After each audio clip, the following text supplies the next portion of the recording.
আলু ভাইয়া আমি হবে আনছি আমি হবে গাড়ি কোথেকে আনছেন? চমুনি থেকে আচ্ছা, চমড়ি রেট কত? আজকে চমুনি রেজেলে আপনার স্লিপ আছে আমার এখানে লোক আছে, কত বেচতেছেন? স্লিপ করা যাবে? আমি এখনো 60 টাকা করে আমার আলু গাছ হচ্ছে 60 টাকা। 60 টাকা করে কথা বুঝেন নাই আমি হবে আনছি আমি হবে আইয়া হবে মালটা হবে ফিক্সে আজকে রেটে কিনা কত? আজকে রেলে কিনে হইলো আপনার 52 টাকা আটা যাক, আলহামদুলিল্লাহ। তাহলে 60 টাকা। এ বাবলুকে দোকানে 60 টাকা বলে দিবেন, কথা বুঝছেন নি? ওইখানে আমরা লিমিট দিছি 70, তবে ওইখানে আরো 10 টাকা কম দাম, আপনাকে অসংখ্য ধন্যবাদ। 52 টাকা কিনে আলু বাবলু কিনা 60 টাকা। আর হেতা কথা আগের কিনে আসিল না হেতা কথা না ভাইয়া এখন একটা বস্তা 100 টাকা গাড়ি ভাড়া পাচ্ছে 100 টাকা গাড়ি ভাড়া। 100 টাকা গাড়ি ভাড়া পাচ্ছে এখানে পানি দিয়ে 100 টাকা গাড়ি ভাড়া পাচ্ছে আরো 10 টাকা আদাকে 65 বেচেন, 65 বেচেন, 65 কথা বলেন 65 বেচেন,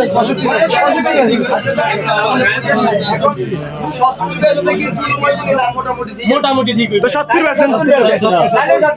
এ দাঁড়ান না। না ভাই আমাদের নাম হবে মানা আচ্ছা, যাই আছে, কেউ হাত দিকে আইলে 2 কেজি। না দাদা বুঝেন না। 2 কেজি দিলেন 1 কেজি, সবাই বাঁচে। পরিস্থিতি তো সবাই। সবাই আজ যদি মাইন্ড করেন না, যদি আলু এক বস্তাতে যদি আপনার 50 কেজি হয়, 10 টাকা করে যদি 500 টাকা লাগে, সেটা আমাদের ফাউন্ডেশন থেকে আপনাদেরকে দিয়ে দিব। তারপরেও নিজ মূল্যটা রাখবেন। আর মুড়ি কত বেচেন? বলি আজকে বাজারে এখান থেকে 75 টাকা কিনে আসছে আবার গাড়ি ভাড়া বিক্রি করেন কত? 85 টাকা আচ্ছা, ঠিক আছে। 80 করে বেশি 80 করে না লস হবে তো আচ্ছা, 80 করে। আপনি আর কত? এখানে 27,000 টাকা 27,000 তাহলে ধরেন আমরা 146 টাকা ধরেন 42 টা 44 টাকা কিনে 400 টাকা দিলাম গাড়ি ভাড়াটা বেশি দেড় সকাল ধরে কত বেচছেন? গ্যাস ভাই আমার কাছে গ্যাস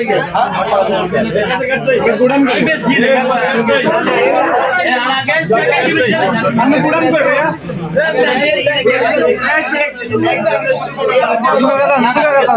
যে শুরু হয়েছে 100 টাকা করে আলু বেচতেছে।